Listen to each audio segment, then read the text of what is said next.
Bachelor in business administration.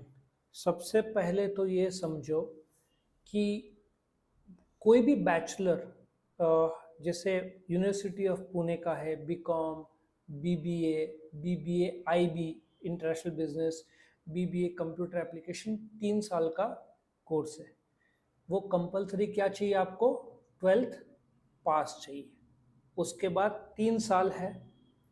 अच्छा, पहले जो कोर्स था बीबीए, उसमें मार्क्स आते थे। आउट ऑफ 100 तुमको 85%, 90%, बड़ा बोलने को अच्छा लगता है, आते थे। अभी ग्रेडिंग, क्रेडिट सिस्टम बेस्ड कर दिया है, सीबीसीएस। ठीक है, तो बीकॉम तो 30-40 साल से चल रहा है यूनिवर्सिटी ऑफ पुणे का। पहले तो आप समझो 10th और 12th महाराष्ट्र बोर्ड का है, बीबीए बीकॉम ये सब यूनिवर्सिटी ऑफ पुणे का है। सो अभी महाराष्ट्र बोर्ड का कोई काम नहीं रहा। सो आपको रेकमेंडेड टेक्स्ट बुक्स नहीं मिलेगी। मुंबई यूनिवर्सिटी में मिल जाता है, बट यहाँ पे आपको अलग से बुक्स खरीदनी पड़ती है। अपने क्लास के भी नोट्स तो है ही। तो जो प्रोग्राम बीबीए क्यों डिजाइन किया, ये करीबन 2005-06 के बाद आया। उसके पहले सिर्फ बीकॉम था।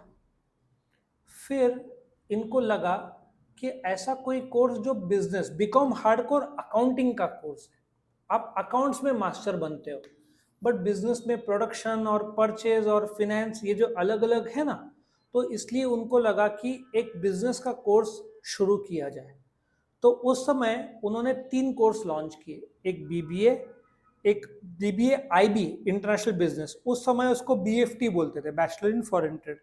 फिर बाद में उसका नाम बीबीएम हुआ। बॉम्बे में इसको बीएमएस बोलते हैं, कंफ्यूज नहीं करना। कोई बीएमएस बोलता है तो बॉम्बे में बीबीए को बीएमएस बोलते हैं, उनका थोड़ा ज्यादा हार्ड है कोर्स। और एक बीबीए कंप्यूटर एप्लीकेशन, उस समय बीसीए बोलते थे। अभी तीनों नाम BBA, BBA basic BBA, BBA international business और बीबीए कंप्यूटर एप्लीकेशन। ये कब होगा? 12th के बाद होगा। मास्टर्स जो है, आप एमबीए, एमकॉम, वो कंपलसरी, उसके लिए आप क्या चाहिए? ग्रेजुएट चाहिए in any discipline, BSc, BCS, BBA, BCom and so on. तो ये जो कोर्स स्ट्रक्चर है, ये आपका 3 साल का कोर्स रहता है। 12th के बाद कितने साल का? 3 साल का। और 3 साल में 6 सेमेस्टर्स होते हैं। कितने सेमेस्टर्स होते हैं? 6। हर एक सेमेस्टर में 6 कंपलसरी सब्जेक्ट होते हैं। सो 6 × 6 कितना हुआ? 36 सब्जेक्ट होते हैं। ठीक है, तो इसका बेसिक रिक्वायरमेंट है कि आप 12th क्लियर चाहिए। साइंस, कॉमर्स, आर्ट्स, उससे फर्क नहीं पड़ता। अच्छा, इन्होंने स्टार्टिंग में एटी केटी बोला, कैरी फॉरवर्ड, और आजकल के बच्चों को तो लाइन से केटी लगते हैं। अभी एटी केटी क्या होता है? जैसे पहले सेमेस्टर आपका फर्स्ट ईयर बीबीए चल रहा है, उसमें 2 सेमेस्टर्स होंगे, सेमेस्टर 1 और सेमेस्टर 2। कितने सब्जेक्ट होंगे? 6+6। और एक होता है, वो मैं बताता हूँ थोड़ी देर में, लेकिन वो एक्स्ट्रा रहता है। तो टोटल कितने सब्जेक्ट हुए? 12। आप जब सेकेंड ईयर जाओगे और एक आध 2 सब्जेक्ट रह गया, फेल शब्द आजकल बच्चों को खराब लगता है। हमारे टाइम में कुछ लोग कंपार्टमेंट भी बोलते थे, लेकिन आजकल फेमस वर्ड क्या है? केटी, केटी बोलते हैं। ठीक है, सो आप 4 सब्जेक्ट कैरी फॉरवर्ड कर सकते हैं। कौन से ईयर? Second year. लेकिन आपका 5 सब्जेक्ट हुआ तो आपका साल गया। आपका लक अच्छा है। क्यों? बॉम्बे में NMIMS का नाम सुना है? उसमें एक भी केटी अलाउड नहीं है। 2.5 लाख रुपए फीस है 1 साल का, रहने का 5 लाख, 7.5 लाख रुपए 1 साल का बिल है। मेरे पास एक स्टूडेंट आई, उसकी एक फ्रेंड थी, 2 जन थे, इकोनॉमिक्स रह गया था। उन्होंने सर हमको केटी है, उन्होंने 15 दिन में एक और मौका दिया है, उधर फेल हो गया तो 1 साल रुकना पड़ेगा हमको। तो खास मुंबई से नासिक आए थे 15 दिन, फिर फोन आया, सर पास हो गए। सो नसीब अच्छा है। यूनिवर्सिटी पुणे कितना अलाउड करता है? 4। और वैसे भी फर्स्ट सेम में आधा यूनिवर्सिटी अब पुनः फेल ही था मैनेजमेंट में, जो पिछले साल का रिकॉर्ड। क्योंकि क्या हो रहा था, कोविड के बाद बच्चे बहुत बिंदास हो गए थे, कोई पढ़ता नहीं था, तो सब धपाधप फेल, 2 4 तो स्टैंडर्ड था। मुश्किल से 10-20% ही ऐसे बच्चे थे जो ऑल क्लियर थे। अभी थोड़ा जब फेल होने के बाद थोड़ा सुधर जाते हैं, लेकिन एक चीज ख्याल रखना, आप जब सेकेंड ईयर क्लियर करके थर्ड ईयर में जाते हैं तो आपका फर्स्ट ईयर का एक भी केटी नहीं चाहिए। ऐसा नहीं, आप नहीं बोल सकते फर्स्ट ईयर के दो, सेकेंड ईयर के दो, 4 अलाउड रहेगा, नहीं। आपका फर्स्ट ईयर ऑल क्लियर चाहिए थर्ड ईयर जाते समय, और सेकेंड ईयर के सेमेस्टर 3 और सेमेस्टर 4 के कितने सब्जेक्ट्स अलाउड है? 4 अलाउड है। लेकिन आपका फर्स्ट ईयर ऑल क्लियर चाहिए थर्ड ईयर में जाने के लिए। लॉजिक समझ में आया? आपको अटेम्प्ट मिलते हैं, क्योंकि फर्स्ट ईयर में आपका 4 भी रह गया तो आप third same second year, fourth same second year में निकाल सकते हो। लॉजिक समझ में आया?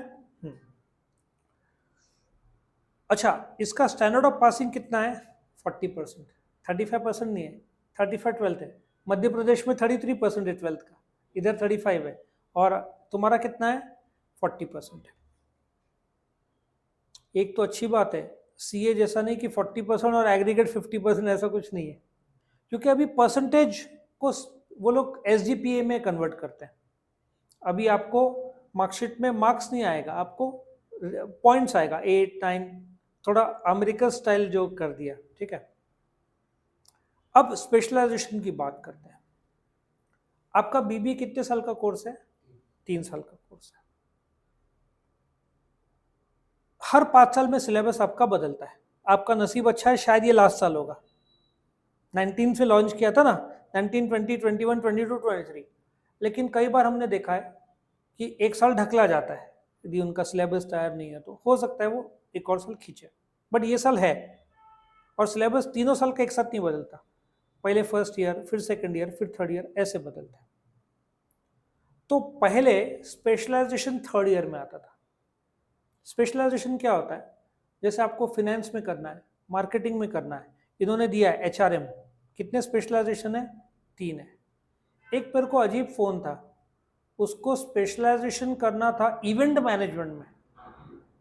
मैंने बोला यूनिवर्सिटी ऑफ पुणे में बीबीए में इवेंट मैनेजमेंट नहीं है, इवेंट मैनेजमेंट नहीं है। आपको 3 ऑप्शन, आपको सीएमसीएस में ह्यूमन रिसोर्स मिलेगा, बाकी कॉलेज में तो ह्यूमन रिसोर्स बहुत कम मिलेगा, ठीक है।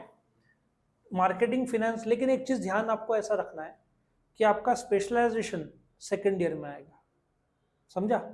थर्ड, फोर्थ, फिफ्थ, सिक्स, कितने? 4।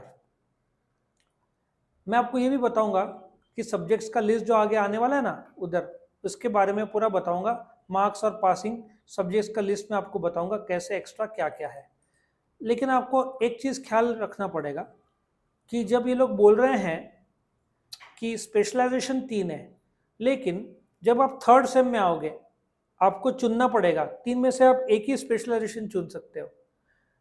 एक ट्रेजेडी ऐसा है, जो बड़े बड़े यूनिवर्सिटीज है ना, वहां पे एक मेजर होता है, एक माइनर होता है। कितना बढ़िया, मतलब आप मेजर फिनेंस, माइनर मार्केटिंग, मुझे लगता है अगले सिलेबस में आना चाहिए, एक मेजर और एक माइनर देना चाहिए।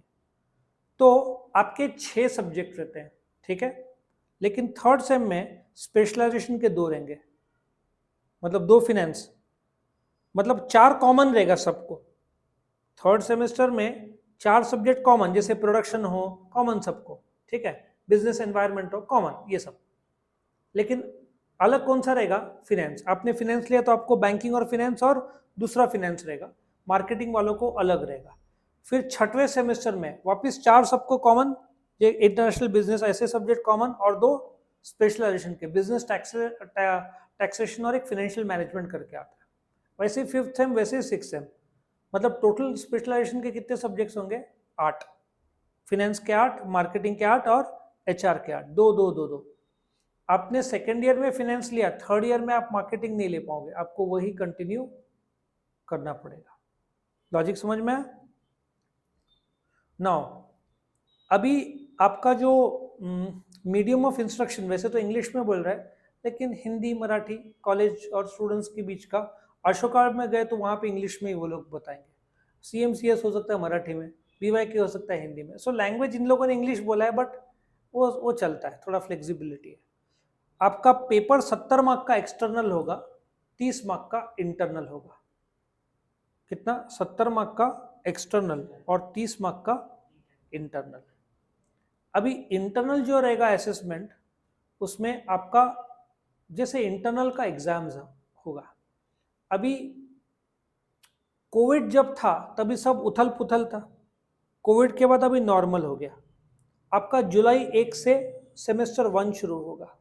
जुलाई, अगस्त, सितंबर, सितंबर मिड या एंड में आपका इंटरनल एग्जाम होगा 30 मार्क का, और अक्टूबर एंड, दिवाली इस बार नवंबर में, अक्टूबर एंड या नवंबर बिगिनिंग में आपका होगा एक्सटर्नल। और ट्रेजेडी है, कोविड के बाद भी अपना फर्स्ट सेम फरवरी को खत्म हुआ। सोचो 3 महीना लेट थे। बीबीए का रिजल्ट आ गया मुंबई यूनिवर्सिटी में, लेकिन पुणे यूनिवर्सिटी का अभी तक 6 सेम का 2 पेपर बाकी है, रिजल्ट तो दूर की बात है।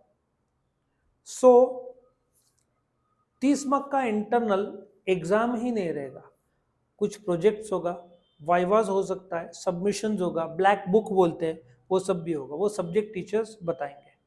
तो ये 30 मार्क का फ्लैट एग्जाम नहीं रहेगा, 30 मार्क का रखा तो भी उनके मार्क्स के क्राइटेरिया अलग अलग है, ठीक है। सो आपको प्रोजेक्ट सबमिट करना पड़ेगा, एक्सटर्नल एग्जामिनेशन होगा, उसका क्वेश्चन पेपर पैटर्न दिया है, और बैकलॉग्स पेपर होंगे। ऐसे इस प्रकार से होता है। जैसे मैंने आपको बताया, आपको 4 सब्जेक्ट्स तक अलाउड है, आप सेकेंड ईयर में जाओगे तो। अभी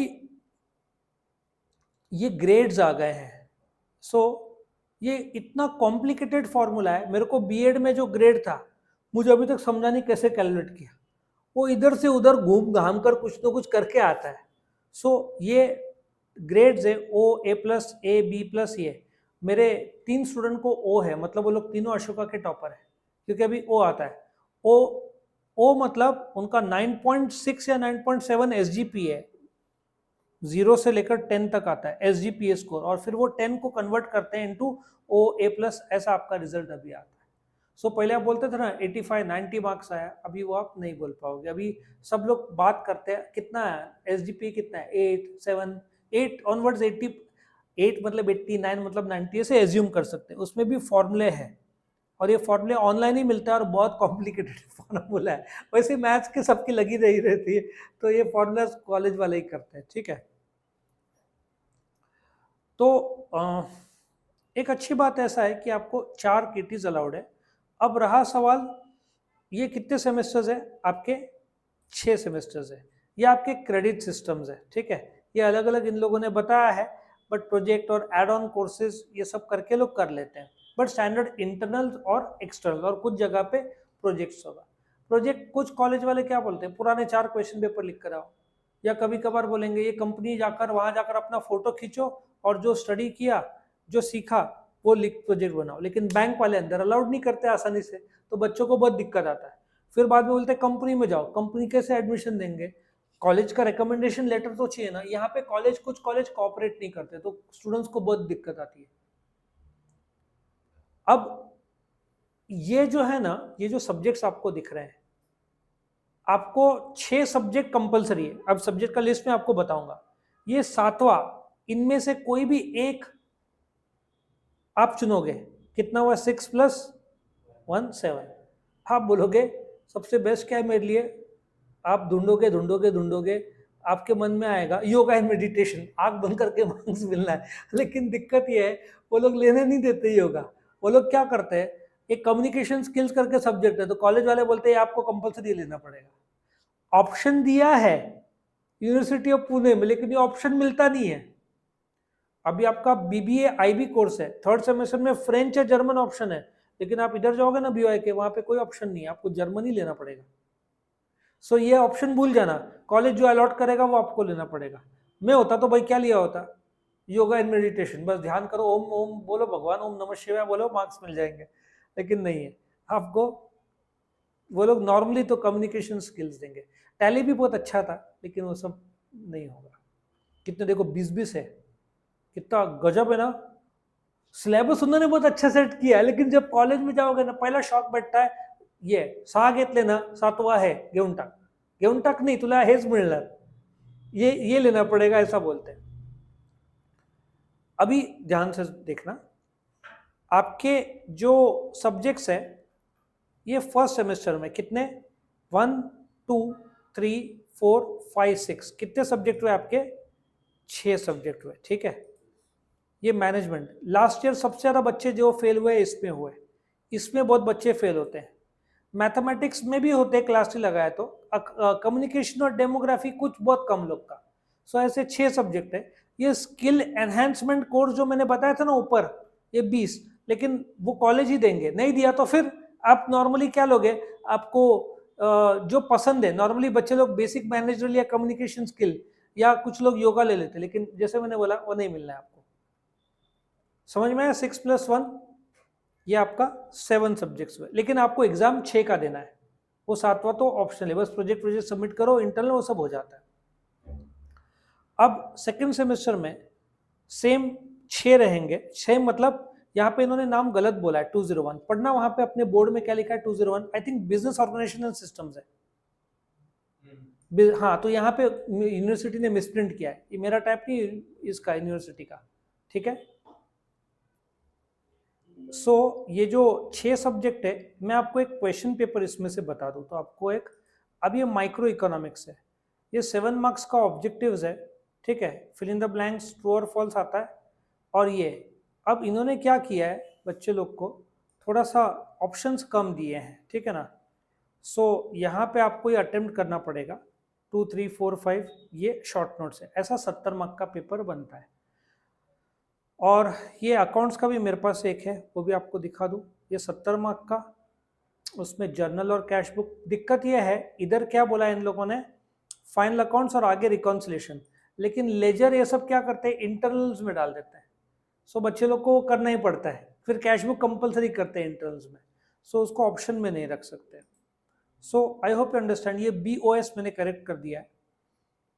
तो ये जो 6 सब्जेक्ट है, और ये 6 सब्जेक्ट कौन से सेमेस्टर का है, सेमेस्टर नंबर 2 का है, ठीक है। इसमें आपको ऑप्शन नहीं रहेगा, सिर्फ ऑप्शन ये 7वें में रहेगा, लेकिन वो भी कॉलेज कंपलसरी करता है। कल मेरे को एक स्टूडेंट ने बोला, मुझे पूछा क्या इसमें ऑप्शन मिलेगा, नहीं, ये पूरा BBA यूनिवर्सिटी ऑफ पुणे का सेम है, ठीक है। अभी आप जब थर्ड सेम में जाते हो, इधर क्या शुरू हो जाएगा, specialization, second year, third same second year. अब देखो यहाँ पे ये जो है ना 305 और 306, इसमें एक थियरी का रहता है, जैसे फिनेंस का बैंकिंग और फिनेंस है, और एक फाइनेंशियल मैनेजमेंट आपका प्रैक्टिकल रहेगा, और बाकी 4, और ये फैमिली बिजनेस भी गलत डाला है इन्होंने, पढ़ तो क्या है ऊपर थर्ड सेमेस्टर। मैंने करेक्ट कर दिया, इधर फैमिली का प्लान था उनका, फैमिली बेस्ड बिजनेस, लेकिन नाउ HRM, इसमें बहुत बच्चे फेल होते हैं। और सप्लाई चेन, आश्चर्य की बात है, पहले 5th सेम में था, उसको 3rd सेम में ढकेल दिया। इवेंट मैनेजमेंट और बिजनेस इकोनॉमिक्स, ये मैक्रो भी हटा दिया है, ये एक्चुअली बोलते ना पुराना सिलेबस का ऐसा है, तो ये 2 आपका स्पेशलाइजेशन आएगा, ठीक है। और यहाँ पे आपका 2 स्पेशलाइजेशन आएगा, कितने हुए, 4, तो 4 सबके लिए कॉमन, ये 4 सबके लिए कॉमन, ये 2, जैसे यहाँ पे बिजनेस टैक्सेशन, ये बिजनेस टैक्सेशन आएगा, इधर एक थियरी आ जाएगा, ऐसा। और आपका 5th सेम में भी 4 सबके लिए कॉमन, 4 सबके लिए कॉमन, 5th और 6th स्पेशलाइजेशन, यहाँ पे आपका ये कंप्लीट हो जाएगा। फिर इन्होंने सिलेबस दिया प्रिंसिपल्स ऑफ मैनेजमेंट का, और यहाँ पे इन्होंने पेपर पैटर्न दिया है। वैसे पेपर पैटर्न 25 मार्क के ये 25% है, मार्क्स नहीं है। इफ आप देखोगे अराउंड 20 मार्क्स का MCQ, शॉर्ट नोट्स और लॉन्ग आंसर क्वेश्चन, और पेपर पैटर्न हल्का सा बदल भी सकता है, ठीक है वो लोग। और एक ट्रेजेडी भी ऐसा है, कई बार आउट ऑफ सिलेबस भी आता है, और पहले BBA IB में होता था, अब ये BBA में भी होने लगा है, कि आपने जो पढ़ा है इसलिए आपको थोड़ा एक्स्ट्रा नॉलेज भी हमको देना पड़ता है, सिलेबस के बाहर भी वो लोग एक आध क्वेश्चन डाल देते हैं। हर एक सब्जेक्ट का बिजनेस कम्युनिकेशन स्किल्स है। अभी ये जो मैनेजमेंट है, ये BCA को भी है, BBA IB है ना, उनको भी है, BBA IB को भी है। अच्छा, पहले साल BBA और BBA IB सेम ही सिलेबस है, और जो कंप्यूटर एप्लीकेशन वाले लोग हैं उसमें भी बहुत लोग मैनेजमेंट में फेल हुए थे, पता नहीं क्यों, लास्ट ईयर उन्होंने मैनेजमेंट ही ऑल ओवर टारगेट किया था, ठीक है। सो जो आपको 11th-12th में था ना, थोड़ा सा हेनरी फेयल इतना सा है, लेकिन बाकी सब नया है, ये पूरा आपको नया है। बच्चे लोग क्या करते हैं, सो एक दिन पहले पढ़ते हैं, बट ये TQM, नॉलेज आउटसोर्सिंग, ये कंसेप्ट जब तक आप पता ना आप मोटिवेशन में जो थियरीज है, ठीक है ना, एक्स एंड वाई थियरी, ठीक है, तो ये थियरी आप खुद से फेंक ही नहीं पाओगे, इसलिए बच्चे फेल होते हैं। फिर ये कम्युनिकेशन स्किल्स है, ये इस पे कम बच्चे फेल होते हैं, इंटरेस्टिंग है, नॉलेजेबल है और हो जाता है ये, ठीक है। ये भी सेम पैटर्न 100 मार्क का रहेगा। फिर इन लोगों ने पैटर्न दिया 25% MCQ, शॉर्ट नोट और लॉन्ग आंसर क्वेश्चंस। ऐसे करके आपका बिजनेस अकाउंटिंग इन्होंने लेकिन क्या किया है, कैश बुक सब्सिडरी बुक्स दिया है। एक्सटर्नल में नॉर्मली सब्सिडरी बुक्स नहीं आता है, बट आपका इंटरनल्स में आता है। ये सब हम अकाउंटिंग में कल से शुरू करेंगे। आपका जो जर्नल लेजर ये जो भी है, आपका बैंक रिकॉन्सिलेशन नॉर्मली एक्सटर्नल में आएगा ही आएगा। तो इनका पेपर पैटर्न भी इन्होंने दिया है, और इसका मैंने ऑलरेडी बता दिया है अकाउंटिंग का पेपर पैटर्न। ये आपका पेपर पैटर्न है, 70 मार्क्स। फिर आगे बढ़ते हैं, ये आपका 104 माइक्रो इकोनॉमिक्स, इसमें बहुत बच्चे फेल होते हैं। लॉ ऑफ डिमांड करते हैं, लेकिन क्या होता है, अभी इनकम इलास्टिसिटी और क्रॉस इलास्टिसिटी 12th में सिर्फ कंसेप्ट है, यहाँ पे ग्राफ्स है। और ये जो है ना, ये पूरा इसके बड़े बड़े कम से कम 25-30 ग्राफ से पूरे मिलाकर, तो ये बच्चे लोग करते नहीं है, उनको लगता है 12th का और फिर फेल होते हैं। मैनेजमेंट और इको मैक्सिमम फर्स्ट, क्योंकि अकाउंट्स मैथ तो प्रॉपर क्लास रहता है, ये दो सब्जेक्ट में बहुत लोग धप्पे खाते हैं। और फिर बिजनेस मैथमेटिक्स, ये 7th 8th 9th 10th का इजी है, कोई हार्ड नहीं है। न्यूमेरिकल, रेशियो, टाइम डिस्टेंस है ना, था ना 10th में ये सब, time distance, percentage, ratio, proportion था, परमुटेशन, कॉम्बिनेशन, ये 8th 9th 10th में मिल जाएगा आपको। और आखिर में बिजनेस डेमोग्राफी, डेमोग्राफी मतलब स्टडी ऑफ पॉपुलेशन, इसका ये बहुत इंटरेस्टिंग और नॉलेजेबल सब्जेक्ट है। तो ऐसे ये 6 सब्जेक्ट है, और 7वें का तो सिलेबस नहीं दिया, वो कॉलेज अपने हिसाब से जो भी फ्रेम करता है। तो आई होप आपको कुछ पूरा समझ में आ गया कंसेप्ट। कुछ क्वेश्चंस है, तो आपका पहला सेमेस्टर होगा सितंबर में इंटरनल होना चाहिए, अक्टूबर में एक्सटर्नल होना चाहिए, लेकिन यूनिवर्सिटी ने डिले किया तो नवंबर एंड दिसंबर तक भी खिंच जाता है। सेकेंड सेम शुरू होता है जनवरी 1 और वो मार्च एंड में आपका होगा इंटरनल, और अप्रैल 15-17 से एक्सटर्नल, मतलब अप्रैल एंड में आपका खत्म होता है, मई महीना छुट्टी रहता है, जून में थर्ड सेम। ये विदाउट कोविड है, लेकिन विदाउट कोविड भी ये साल तो कोविड नहीं था, लेकिन फिर भी बोर्ड से बोर्ड डिले हुआ, फरवरी में एक्सटर्नल हुआ, और अभी भी ये चल रहा है। आज कौन सी तारीख है, 19th ना भाई, आज से 4th सेम शुरू हुआ 4 जून में, जबकि ये टाइम में रिजल्ट आ जाना चाहिए। बॉम्बे यूनिवर्सिटी का रिजल्ट आ चुका है 6th सेम का, और बीकॉम का भी रिजल्ट आ चुका है, और यहाँ पे एग्जाम चल रहा है अभी। और कायदा ये आपका रिजल्ट एग्जाम होने के 45 डेज के अंदर आता है, मतलब ये जुलाई एंड से पहले रिजल्ट नहीं आएगा। सो ये बोर्ड से डिले हुआ, लेकिन उन्होंने भी जाना है गलतियां, तो मुझे लगता है ये साल जैसे मैंने बोला सितंबर एंड इंटरनल, अक्टूबर एक्सटर्नल, और मार्च एंड इंटरनल, और अप्रैल में एक्सटर्नल, ये सीक्वेंस में आप पकड़ लो। और कोई डाउट्स है? नहीं। ओके, सो यहाँ पे हम अपना डिस्कशन खत्म करते हैं।